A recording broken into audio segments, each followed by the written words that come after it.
Madam Toastmaster. Will is doing project number 2, which asks him to create an outline, make sure that the message is clear, use appropriate transitions, and create a strong opening and conclusion. I was the ah counter for Will's first speech, and Will asked me to pay attention especially to his ahs and ums and to his body language. And for someone who had 17 ahs in his first speech, to go to no ahs in his second speech, that is very impressive, very impressive. So I applaud you for that.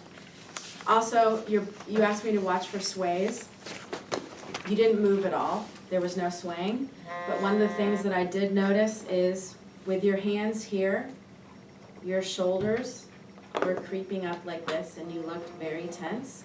But when you dropped your hands and put one in your pocket, your shoulders came down with it. And you transitioned from this to this 2 or 3 different times in the speech, and every time you came up, your shoulders came up, and every time your hands came down, your hands went down. So that'll be something for you to work on.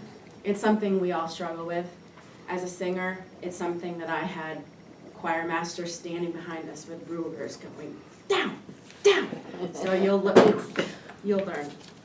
I was very impressed that you were able to take a topic that could easily be a semester-long course at a university and put it thoughtfully and understandably into a 5 to 7 minute speech. It was very well organized, but I think you tried to cover still a little too much. You talked about your personal code, which I think is very important, particularly in a day and age where, like you said, we have LinkedIn, we have Facebook, we have Twitter, MySpace, all these things. And with the young kids who still don't have the psychological barriers to not put everything in their life out there, how do we stop that? I think more important would be for you to focus on the 3 most important part of your social code. And with all those things in your introduction, you just talked about Facebook and the body. Maybe use more examples from those other media, and either look at things that you have seen, as you mentioned, that don't fit with that code and how to tweak them, or more examples like you gave to bring home those 3 most important things from your code. I was also, the opening was very strong, the conclusion felt a little rushed, which is always a problem with those lights over there.